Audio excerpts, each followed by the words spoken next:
And good evening. I'm Lacey Crispin for Lydia Esparra. It's going to be a chilly night. Let's get right over to Beth McLeod with the first alert. Hey, Beth. Thank you, Beth. And with the forecast constantly changing this time of year, make sure you download the free Cleveland 19 First Alert weather app. We'll be sending out push notifications when the weather is impacting your neighborhood. And First Energy crews are working to get the electricity back on right now for the customers still in the dark after Thursday night snowstorm. We're told about 80,000 customers lost power, and that's not just homes, but traffic lights too. And First Energy says about 1,700 customers are still without power, but they've called in help from other branches of the company like Toledo Edison.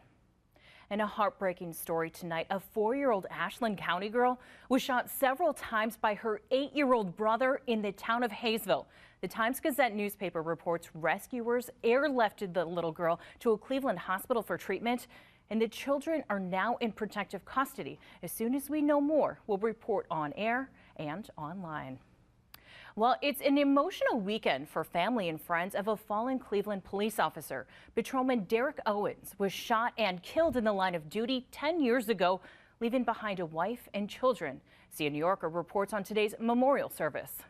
Thank you, Sia. U.S. Marshals just arrested a man who tried to run over a local police officer, then led them on a high-speed chase. We're told 27-year-old Alfonso McPherson put a gun to his sister's head and threatened to kill her. When officers got there, he tried to run over one of them. 2 officers fired at the car, then chased after the car, but called it off when it got too dangerous. But found him today in Cleveland with a gunshot wound to his arm. He was treated at the hospital, then arrested. A deadly crash this afternoon on Cleveland's east side. Our 19 cameras on the scene after a car slammed into a Pepsi truck at East 105th and Chester. 1 person was killed and crews had to free 2 others trapped inside the car, which was partially underneath the truck. Police closed down Chester between East 101st and 105th until they cleared away the wreckage. Well, police want your help finding a porch pirate who grabbed a package from a home on Cleveland's west side. And we just got these pictures of the suspect. Police say a UPS worker had just delivered the box to a home on West 50th Street. That's when surveillance video shows the man pull up in a newer white SUV with a temporary tag and take the package. If you recognize him, give police a call at 216-623-5218. And there's still no solution to the immigration debate right now, and Lake County has seen some high-profile deportations. That's why the city of Painesville hosted a panel of experts to talk about the issue and how it's affecting the community.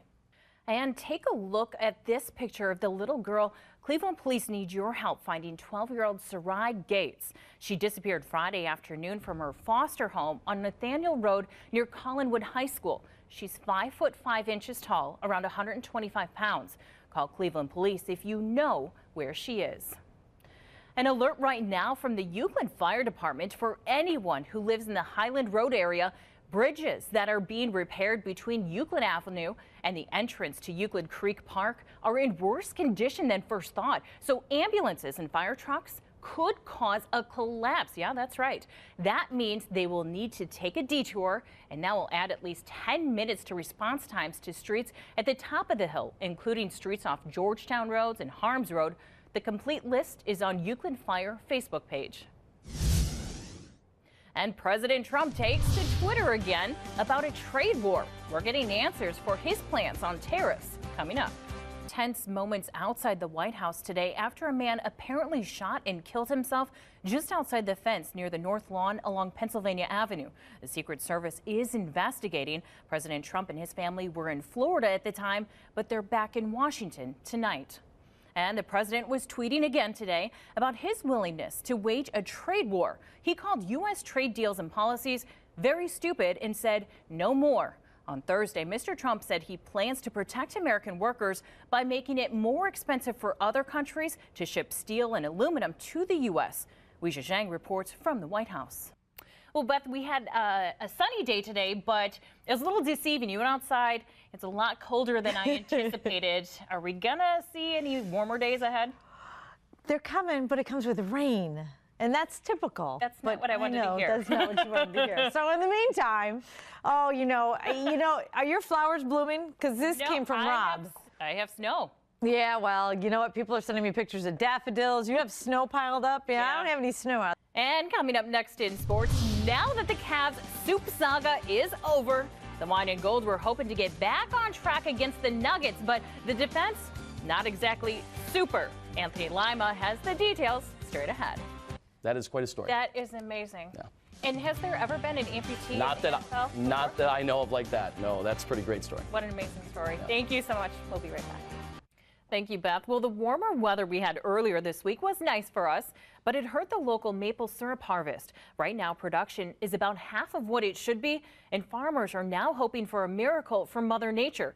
Shelby Miller visited Lake Metro Park's farm park to get answers. And if you don't head there, it should be a nice day outside, right? Right. A lot of sunshine, so that's good. And a little warmer than next weekend. Those clocks. Next weekend. Thanks for watching tonight at 11. Have a great night, Northeast Ohio.